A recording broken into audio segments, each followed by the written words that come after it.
Well, good morning and welcome. I'm Reverend G. If you're only joining us now online, I'm Reverend G, and you happen to join in the Sunday service here at the Unitarian Universalist Church in Portage. I welcome you, and I welcome every single one of you here in the sanctuary. I love it that you chose to spend this time with us in this community. I look forward to share time, space, and heart with all of you.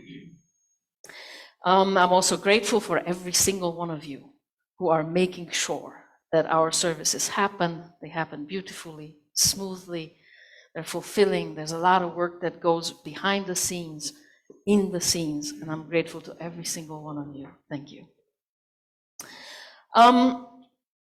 Human beings are weird, in case you haven't noticed.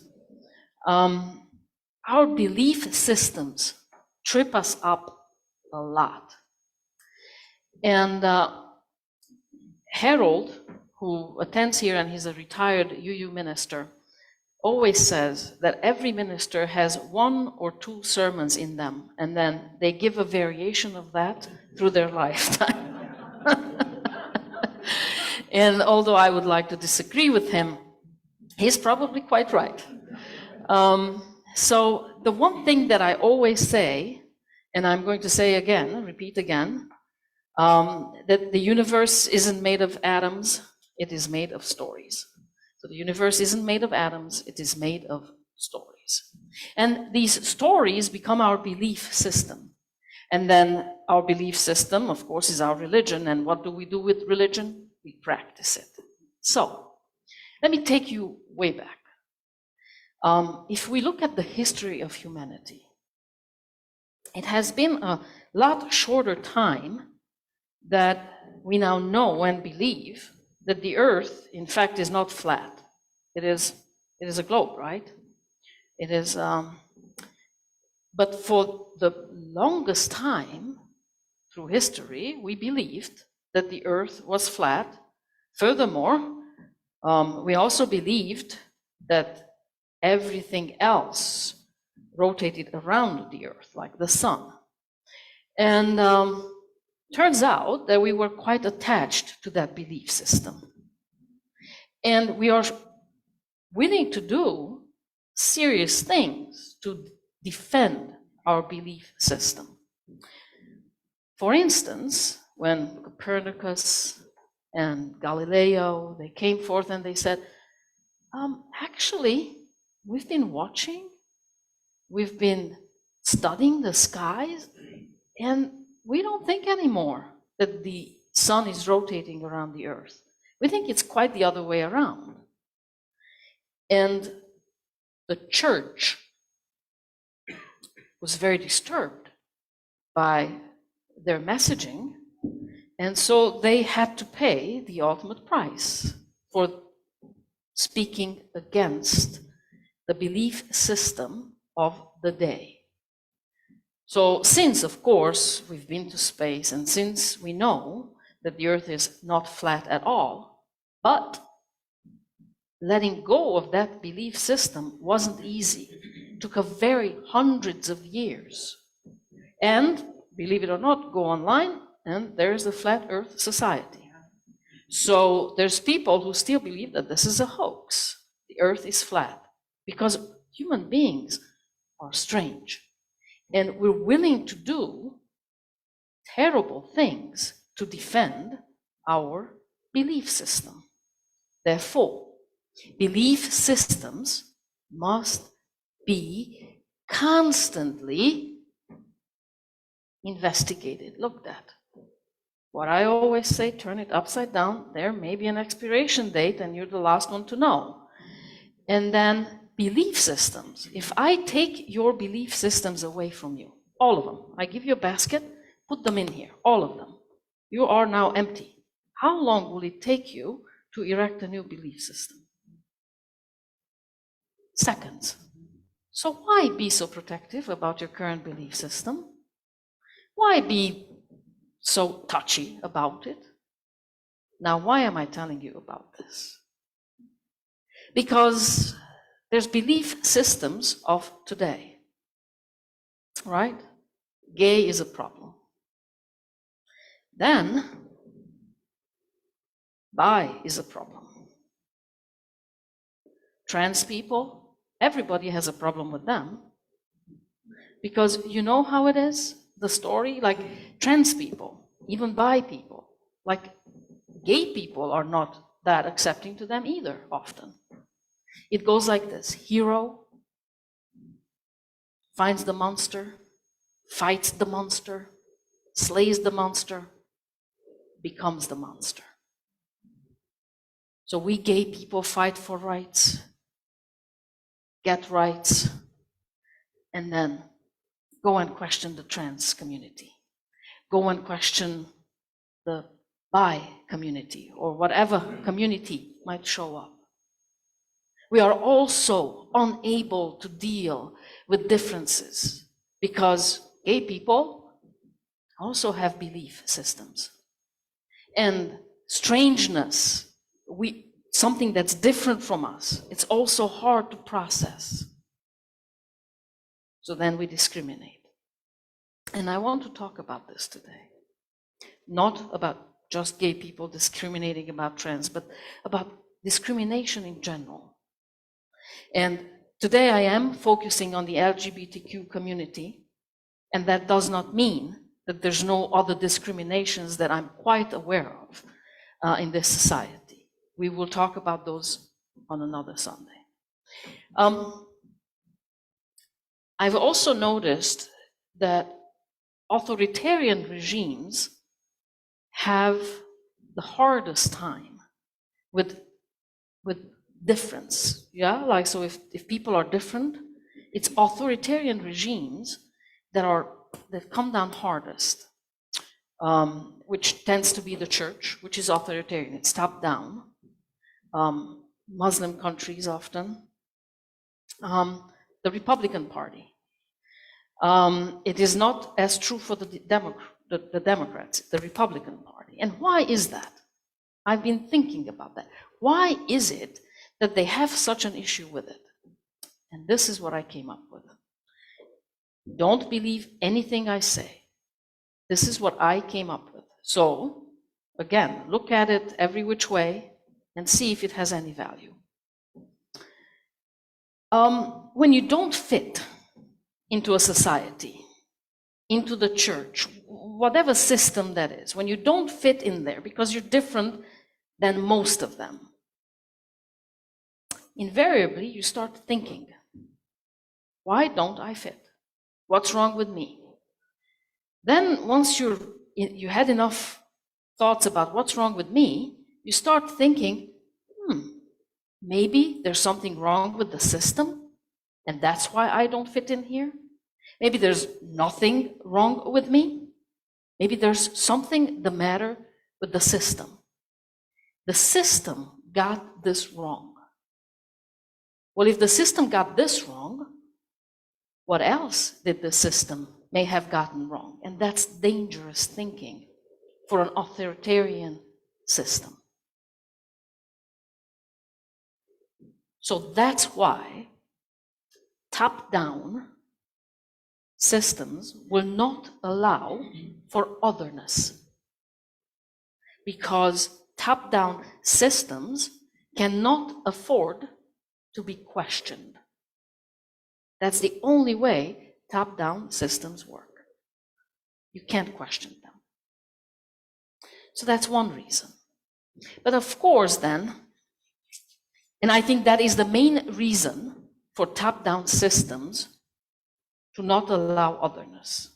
But then you live in a country like the United States where we say that there's freedom of thinking here, right? Freedom of speech, freedom of thinking. We say that sure, it's democracy. You can debate, you can allow questioning, except you really don't want to allow it because there is a part of this country that is preferring a top-down system. So then what will they say? How will they package their messaging that it doesn't come across like, no, we don't want to be questioned. That's not why we're saying. So what other reasons? Well, one of them is they say, It's against nature. It's against nature to be gay, bisexual, transgender. It's against nature. You've heard it, right? Okay, well, let's look at that. Is it true? Does it really work that way? Well, let me tell you something. If something shows up in nature, it cannot be against nature because nature allowed it. It's against the laws of nature. You've heard that too. Okay. So that means that maybe laws of nature work like laws of a country. Highway, speed limit 70. I am going 85, right? I am breaking the law of the country. I am going 85, boom, patrol catches me, I get a ticket. Laws of nature, if it can be against the laws of nature, then there must be similarity. It means one law of nature is that I cannot go faster than the speed of light. So I'm trying to go faster than the speed of light. Well, I cannot, because the laws of nature will not allow it. And if I break the speed of light, there's not going to be a cosmic cop that's going to catch me. It just means that maybe we didn't understand the laws of nature. And in fact, there are times when it's possible to go faster than the speed of light. But if it's in nature, if nature allows it, it's not against the laws of nature. It's impossible. Okay, G, but if you say that it is not against the laws of nature, then it's immoral. That it's against morals, right? It's immoral to be gay. It's immoral to be bisexual. It's immoral to be transgender and whatever else in between, right? Well, let's look at that. Immoral. What is the North Star of morality? The way I gauge it is suffering. That which causes suffering is immoral. Stop it. Because then there are those who say, well, if we allow gays, men and men to love each other, woman and woman to love each other, well then what about the rapists? We should allow them too. They exist in nature. Nature allows them. And that's when I say, yes, one may really love it, enjoy it, but the other one is suffering in the case of rape. You cannot compare two consenting, loving adults to rapists. Or what they often do, they compare us to child molesters, right? Well, there is suffering there. There's tremendous damage that is being done. And it's not true that it's just being done to the child or to the person that's being raped. We also know that the person who is causing it is injuring themselves tremendously. So, it's immoral. Can it be immoral if it's two loving people who consent and they're in a relationship? It's impossible for it to be immoral because there's no suffering involved. That is how I gauge morality.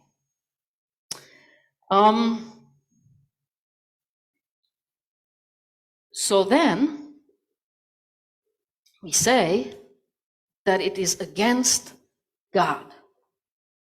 Because God created this universe, and God created us to procreate, and it's a man and a woman, and it's just the way of it. And that in nature, homosexuality, for instance, does not exist. Well, let's look at that too, okay? Nature.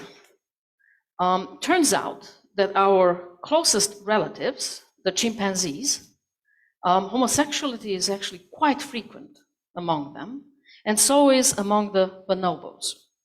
And there are other species too who practice homosexuality, but among these primates, it is It is quite frequent. It is how they establish and cement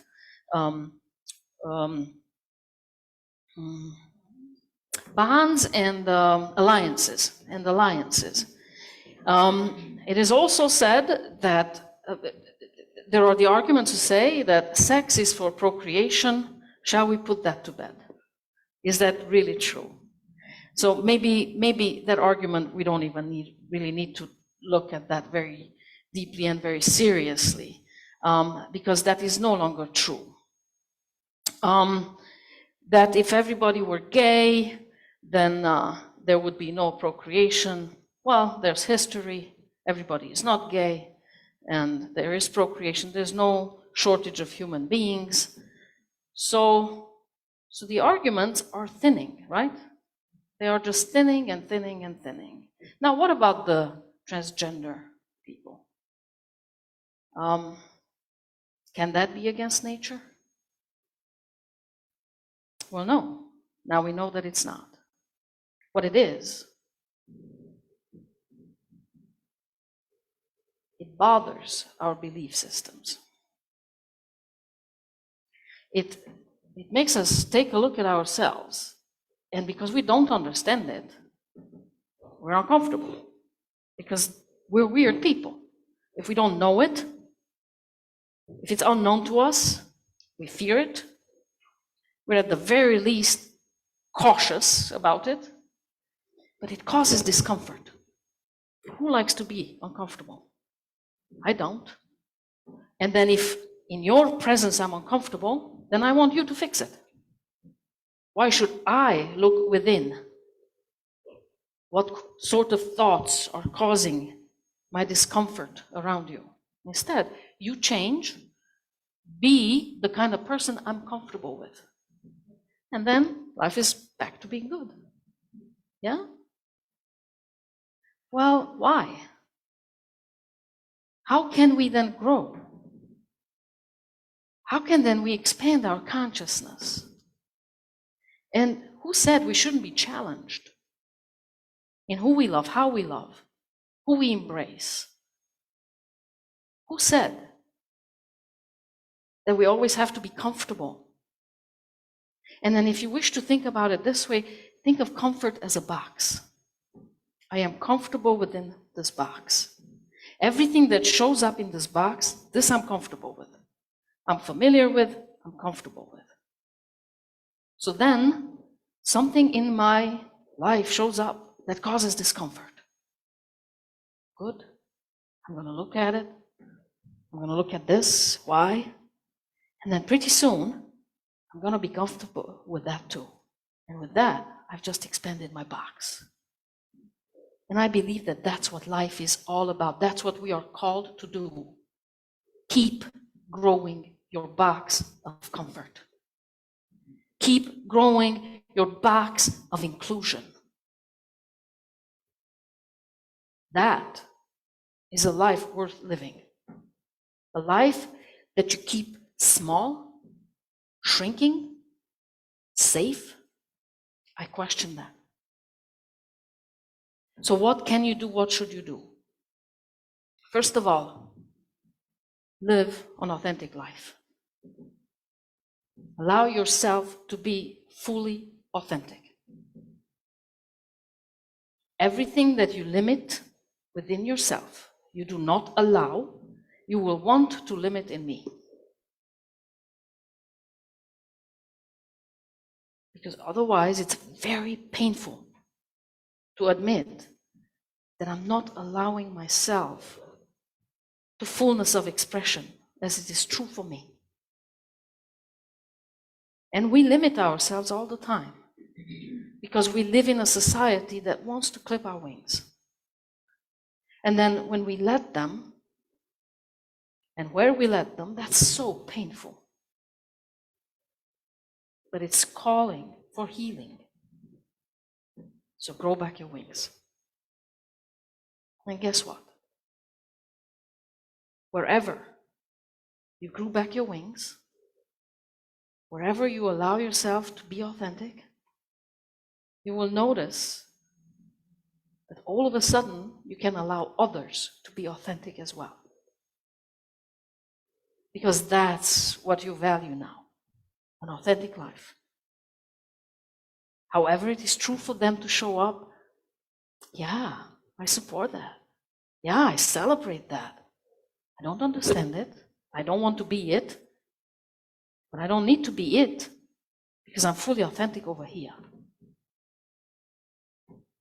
So look at your life. Be honest. It can be painful. Heal it. Bring it to life. Be authentic. And then you will allow others to be authentic as well. Now, I called this talk God in Action. Janine came in and she said, now, G, which God? And I said, good question. And then, if you know me, then you know that I agree with Janine. Yeah, which God? But I think if there was a God, and if there was a God that is good to have a relationship with, then that God would never condemn anybody for loving. Ever. And if it did, why do we need that God? Let's just create another one. God in action, to me, would be an authentic life. Live and let live.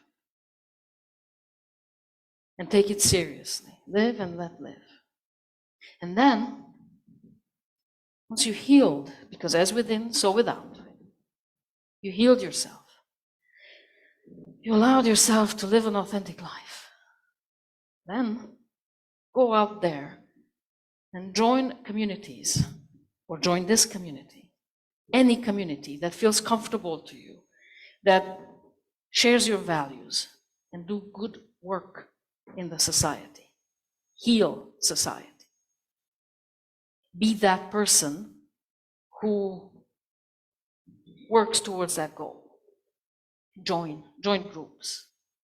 Because let me tell you, 50 people who work together are so much more powerful and effective than 500 well-minded individuals who are just working alone. 50 together can do more than 500 isolated. So join in with groups. That's what you can do. Also, don't tolerate hate around you. Just find your voice and say, no, not here, not now, not in my presence. Don't talk like that about those people. I don't want to hear it. If you can't change it, I will leave. Whatever is right for you. Don't tolerate it. Be a voice of kindness, of love, and inclusion. People are weird. We are different. And that's what adds to this tapestry of life. It's who we are. It's how we show up. It's how we manifest. It's how we express. So let's make room, first of all, for ourselves. Heal the parts that we've been cutting back. Heal those parts. And then, let's heal the rest of us. As within, so without. Let's allow ourselves breathing space. And then extend that to all we come in contact with. All that is loving, all that is kind, all that is moral, which means causes no suffering. And so it is.